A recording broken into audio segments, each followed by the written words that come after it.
Hello guys, NDA UPSC की इस latest live stream में आपका स्वागत है। तो दोस्तों, आज हम बात करने वाले हैं 11th फिजिक्स पार्ट चैप्टर, यानी जो भी आपका चैप्टर है फर्स्ट चैप्टर से चालू करने वाला हूँ। मैंने यूट्यूब के अंतर्गत मैंने इस चैप्टर के अंतर्गत मतलब 2 वीडियो अपलोड करती हैं। यदि आपने वो अभी तक नहीं देखी तो उनको देख लें, क्योंकि मैंने उनके अंतर्गत डेमो कॉन्सेप्ट पढ़ाए थे, जो मैंने वो वीडियो अपलोड कर दी हैं। उन क्लासेस के अंदर मैंने ये बताया था कि विमा कैसे निकाली जाती है, प्लस यूनिट की अंतर्गत मात्रक को कैसे डिफाइन किया जाता है। ये मैंने एकदम बेसिक लेवल से, किसी ने भी नहीं सिखाया होगा, इसे बेसिक लेवल से सिखाया है। और मैंने एक इसमें रामबाड़ी बताया था कि लंबाई, चौड़ाई, ऊंचाई, दूरी, विस्थापन, ये ऐसी क्वांटिटी हैं कि इनकी डायमेंशन सेम और यूनिट सेम होती हैं। तो ये 5 शब्द ऐसे थे जिनकी डायमेंशन समान और यूनिट भी समान होती हैं। उन्हीं की हेल्प से मैंने एक-एक विमीय सूत्र लिखाया था और एक-एक की यूनिट भी बताई थी। तो आज मैं इस चैप्टर को ही चालू कर रहा हूँ। इस चैप्टर के अंतर्गत ही पढ़ने को मिलेगा यूनिट एंड डायमेंशन, यानी चैप्टर का ही नेम है unit and dimension plus error. ये 3 चैप्टर से कन्वर्ट है, यूनिट, डायमेंशन और एरर। तीनों चैप्टर को पढ़ेंगे, छोटा-छोटा चैप्टर है। और ये ऐसा मतलब चैप्टर है कि इस पर पूरे चैप्टर का बेस है, इसी पर टिकी हुई है पूरी फिजिक्स। यदि ये आपको बेसिक लेवल से समझ में आ गया तो आने वाले चैप्टर जैसे motion, law of motion, sound wave, अलग अलग चैप्टर हैं, वो भी इसी के अंतर्गत बेस हैं, क्योंकि उन्हें में मात्रक प्लस डायमेंशन पढ़नी होती हैं। इससे पहले इसी में क्लियर करते चलें ताकि वहां पर कोई भी दिक्कत नहीं आए। तो मैं ज्यादा टाइम बर्बाद ना करके इस क्लासेस को चालू करता हूँ। तो चालू करते हैं। सबसे पहले पढ़ेंगे इस चैप्टर में, चैप्टर का नाम बता देता हूँ दोबारा से।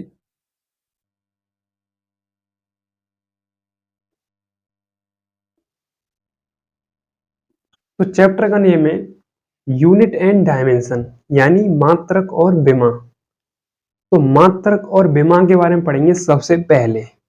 तो सबसे पहले बात करते हैं फिजिकल क्वांटिटी क्या होती है। सबसे पहले हम भौतिक राशि से ही चालू करेंगे। भौतिक राशि को इंग्लिश में कहते हैं फिजिकल क्वांटिटी। ठीक है, तो सबसे पहले हेडिंग डाल लीजिए भौतिक राशि।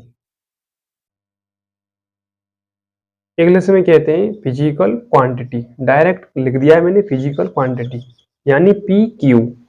ठीक है, तो फिजिकल क्वांटिटी क्या होती है, भौतिक राशि क्या होती है। कभी आपने सुना है कि जिसका मापन किया जा सके, वे भौतिक राशियां जिनका मापन किया जा सके, जिनके मापन करने की पॉसिबिलिटी संभव है, उन्हें हम क्या कहते हैं, फिजिकल क्वांटिटी कहते हैं। जैसे बात करें force plus mass plus length, इनका हम मेजर कर सकते हैं, इनको हम माप सकते हैं। डेली लाइफ में यूज होते हैं आपके शब्द, जैसे मास हुआ आपका, फोर्स हुआ आपका, लेंथ हुई आपकी, ऊंचाई हुई आपकी। तो इनका हम मेजर कर सकते हैं, इनका मेजर संभव है, पॉसिबिलिटी है मेजर करने की। इन्हें ही हम क्या कहते हैं, फिजिकल क्वांटिटी कहते हैं। ठीक है, यहाँ तक क्लियर। अब इसकी हम डेफिनेशन लिखते हैं सबसे पहले। ओके, यहाँ तक क्लियर। एक बार दोबारा से। सबसे पहले मैंने एक शब्द बोला था फिजिकल क्वांटिटी, यानी भौतिक राशि। वे भौतिक राशि जिनका मापन किया जा सकता है, पॉसिबिलिटी है मापन करने की, मेजर करने की पॉसिबिलिटी है, वो आपकी क्या कहलाती है, फिजिकल क्वांटिटी। ठीक है, हिंदी में कन्वर्ट करें, वे भौतिक राशियां जिनका मापन किया जा सके, वे भौतिक राशियां कहलाती हैं। जैसे फॉर एग्जांपल फोर्स, मास और आपका क्या, लंबाई, चौड़ाई, ऊंचाई, इनका हम मेजर कर सकते हैं। ये आपकी क्या कहलाती हैं, फिजिकल क्वांटिटी। अब बात करते हैं फिजिकल क्वांटिटी को कैसे हम रिप्रेजेंट करें। तो फिजिकल क्वांटिटी को हमेशा पढ़ने के लिए हमें मात्रक और उसके मैग्नीट्यूड की आवश्यकता होती है। तो कैसे, उसको भी हम जान लेते हैं। देखो, एक और यहाँ पर कॉन्सेप्ट है, एक और इस कॉन्सेप्ट के अंदर पेज फंसा हुआ है कि आप इनका तो मापन कर सकते हैं। क्या आप दुख का मापन कर सकते हैं कि आपको कितना दुख है, कितना आप खुशी हैं, कि आज तो मेरे मतलब आज कहते हैं ना, गांव में किसी का रिजल्ट आया है तो उनके माँ बापों को कितनी खुशी होती है। तो आप उनकी खुशी का क्या मेजर कर सकते हैं, नहीं कर सकते, ये पॉसिबिलिटी नहीं है। क्या, जैसे मेरे को क्रोध आ गया कि मुझसे पूछे कोई सामने वाला बंदा कि आपको कितना ग्रोथ है, क्या मैं बताऊंगा 2 किलोग्राम के 3 किलोग्राम, इसका हम मेजर नहीं कर सकते। ठीक है, तो कभी भी दुखी खुश हो कितना भी, तो उनका हम मेजर अपनी लाइफ में नहीं कर सकते। मेजर सिर्फ इन्हीं क्वांटिटी का किया जाता है, जैसे मास हुआ, ये फिक्स क्वांटिटी है जिनका हम मेजर कर सकते हैं। हम खुशी का कभी दुख का मतलब अपनी डेली लाइफ में जो भी हमें क्रोध होता है, जो भी हम खुश होते हैं, तो उनका मेजर नहीं कर सकते। आपको कैसे पता चलेगा कि कितना खुश है कितना दुखी है, इनका मेजर नहीं कर सकते। ये और एक पेज फंसा हुआ था इस कॉन्सेप्ट के अंतर्गत, तो इसको भी हम लिख लेते हैं।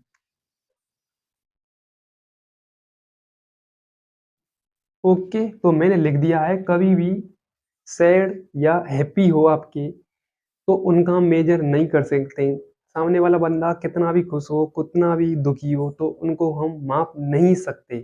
तो मैंने ये कॉन्सेप्ट के अंदर लिख दिया है, कभी भी दुख और खुशी का मापन हम नहीं कर सकते, यानी मेजर नॉट अ अलाउ, यानी मापन करने की अनुमति नहीं है। ठीक है, यहाँ तक क्लियर। अब बात करते हैं अगले कॉन्सेप्ट की, कि किसी भी फिजिकल क्वांटिटी को उसके यूनिट यूनिट मैंने एक शब्द बोला है, यूनिट प्लस मैग्नीट्यूड के द्वारा परिभाषित किया जाता है, यानी प्रदर्शित किया जाता है। मैग्नीट्यूड क्या होता है और यूनिट क्या होता है? कि सर मैग्नीट्यूड होता है आपका परिमाण और यूनिट होता है उसका मात्रक। तो कैसे, उसको समझने के लिए पहले उसका स्क्रीनशॉट लें, तब समझेंगे हम अगले कॉन्सेप्ट को। तो जल्दी से स्क्रीनशॉट ले लें। तो मुझे पूरी उम्मीद है आपने शायद इसका स्क्रीनशॉट ले लिया होगा।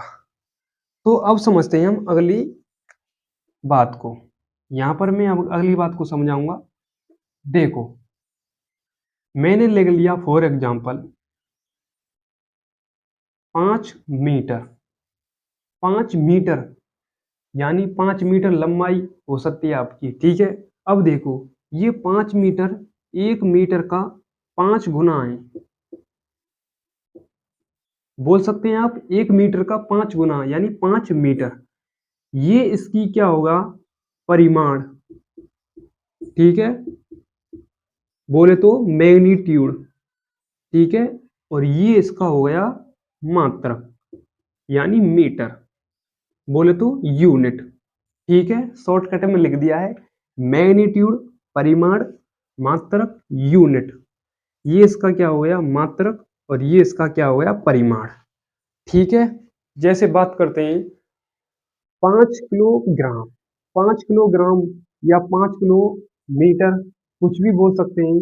जैसे ही उसके पीछे जुड़ जाता है क्या, जैसे मेरे नाम के पीछे सींग लग रही है, आपके पीछे कोई और कछु लग रहा होगा, किस मतलब हर एक बंदे के पीछे कुछ ना कुछ लगा होता है उसके नाम के पीछे। तो नाम के पीछे जो लगा हुआ होता है वो करता है यूनिट का काम, और जो उसका यूनिक नाम होता है वो होता है उसका परिमाण, यानी मैग्नीट्यूड। ठीक है, यहाँ तक कॉन्सेप्ट क्लियर। ये कॉन्सेप्ट था आपके लिए समझने के लिए। अब इसी कॉन्सेप्ट से मैं एक एनडीए लेवल और यूपीएससी प्लस एयरफोर्स और नेवी लेवल का जो एक कॉन्सेप्ट बनता है ना बारीक लेवल से, उससे हम न्यूमेरिकल किस प्रकार से बना सकते हैं, तो उसको समझाऊंगा। उससे पहले आप इसको भी अपनी कॉपी में नोट कर लें। मैंने आपको एक पहले लाइन बोली थी कि किसी भी भौतिक राशि को उसके परिमाण प्लस मात्रक से प्रदर्शित किया जाता है, उसको मैं लिख देता हूँ लैंग्वेज के रूप में, तब आप एक बार इसका स्क्रीनशॉट लेना।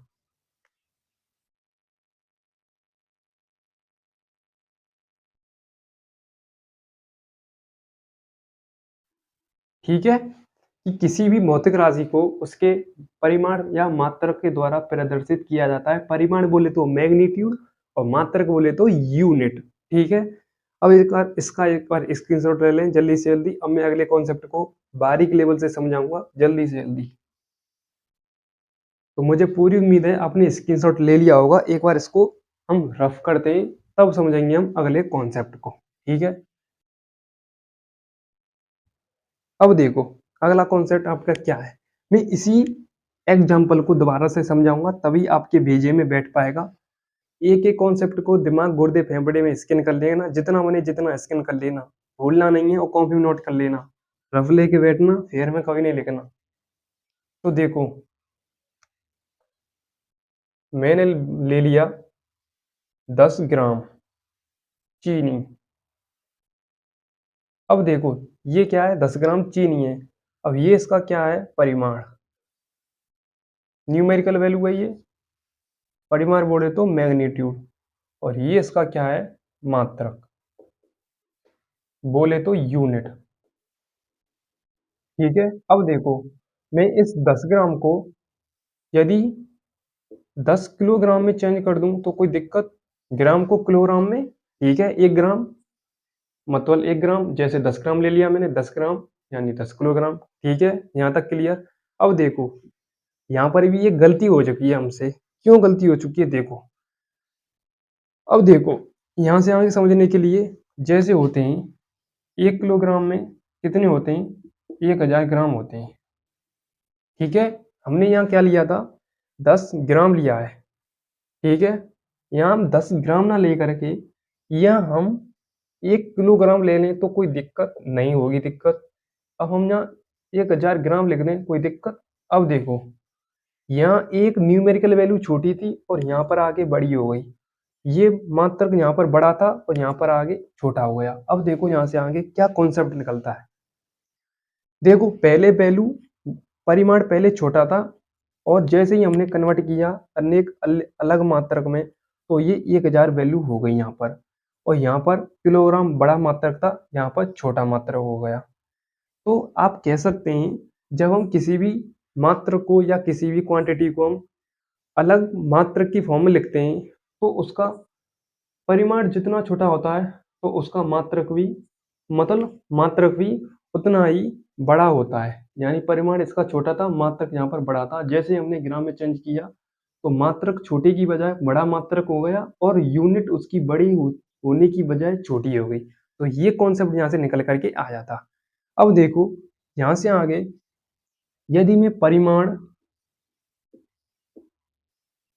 परिमाण को इनवर्सली मात्रक लिख दूं, यानी परिमाण किसके व्युत्क्रमानुपाती है, मात्रक के व्युत्क्रमानुपाती है। यदि मैं इस परिमाण को n ले लूं व्युत्क्रमानुपाती 1 में यूनिट यानी u ले लूं, तो यहाँ से आगे कॉन्सेप्ट निकलता है एन यू कॉन्स्टेंट बराबर में, या बराबर में कॉन्स्टेंट यानी नियतांक मान लूं, कोई दिक्कत, नियतांक।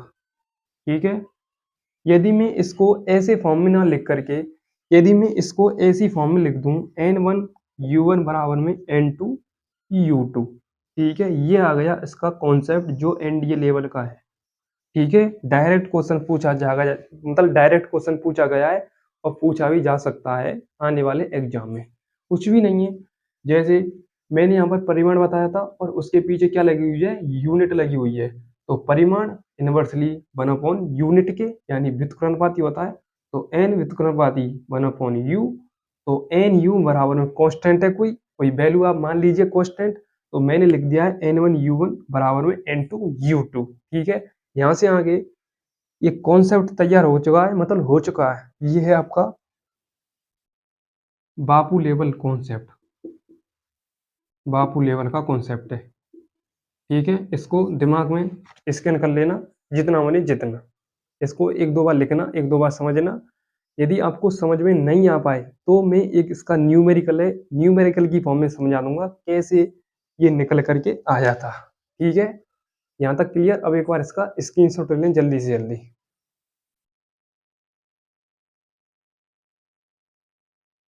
तो अब देखो मैं इसे लैंग्वेज के रूप में कन्वर्ट करता हूँ, आप लैंग्वेज के रूप में समझ जाएंगे कि कैसे इसकी लैंग्वेज बनाई जा सकती है। देखो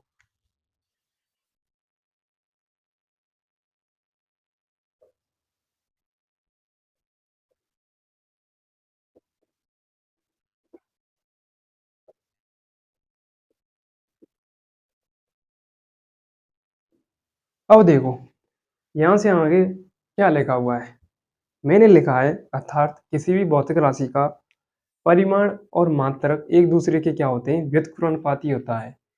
परिमाण, मात्रक जितना बड़ा होगा और उसका परिमाण उतना ही छोटा होगा। देखो यहाँ पर परिमाण एक दूसरे के क्या है, व्युत्क्रमानुपाती है, यानी मैग्नीट्यूड किसके व्युत्क्रमानुपाती है, मात्रक के व्युत्क्रमानुपाती है। तो मैंने एन यू बराबर में एक नियतांक मान लिया कांस्टेंट, बोले तो मैंने इसको कन्वर्ट कर दिया n1 u1 बराबर में n2 u2।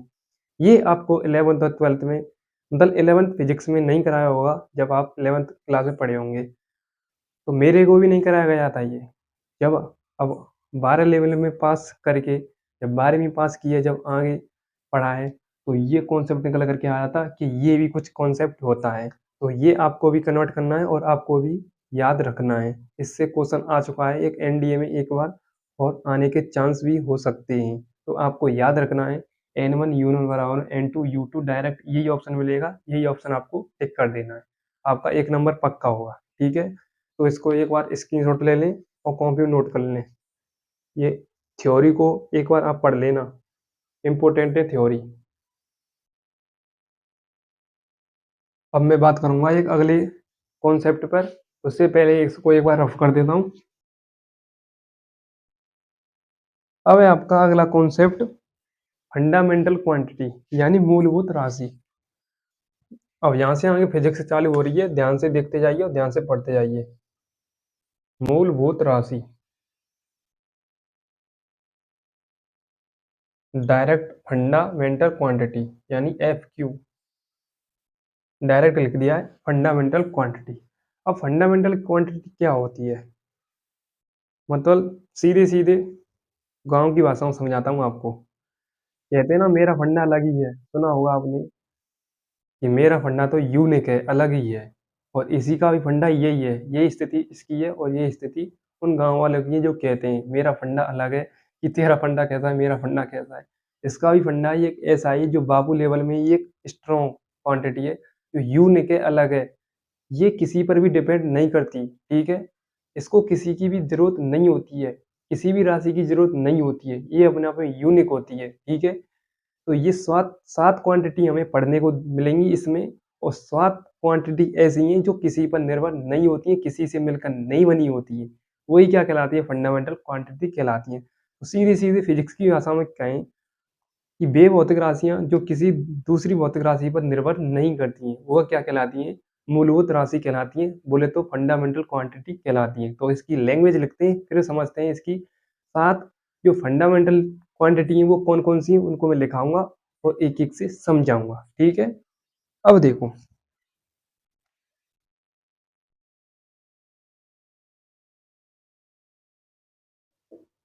ठीक है, कि वे भौतिक राशियां जो किसी भी अन्य राशि पर निर्भर नहीं करती हैं, अपने आप में यूनिक होती हैं, अपने आप में अलग होती हैं, वो आपकी क्या कहलाती है, फंडामेंटल क्वांटिटी कहलाती हैं।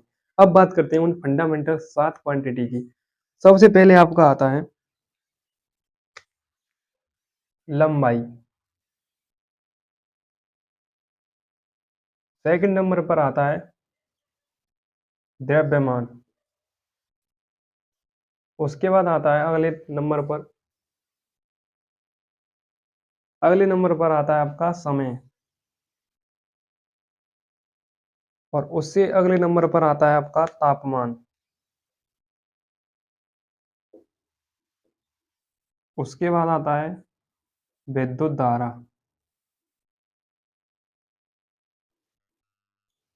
उसके बाद आता है ज्योति तीव्रता,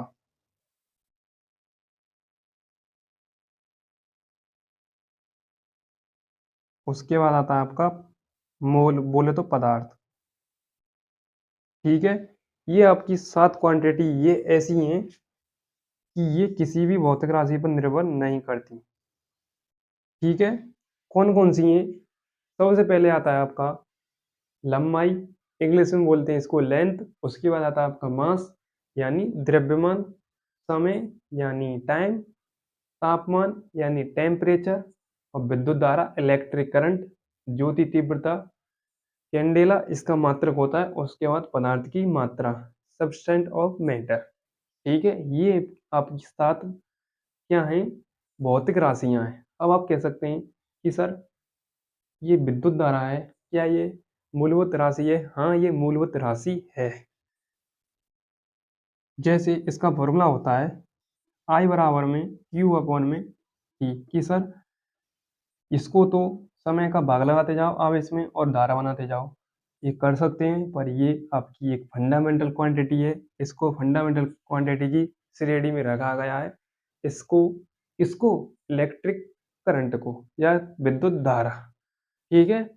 सबसे पहले लंबाई, मास, समय, बोले तो तापमान, पदार्थ की मात्रा, विद्युत धारा और ज्योति तीव्रता। ये आपकी 7 क्वांटिटी हो गई और आपकी मूलभूत राशि क्लियर यहाँ से आगे। अब बात करेंगे हम व्युत्पन्न राशि क्या होती हैं।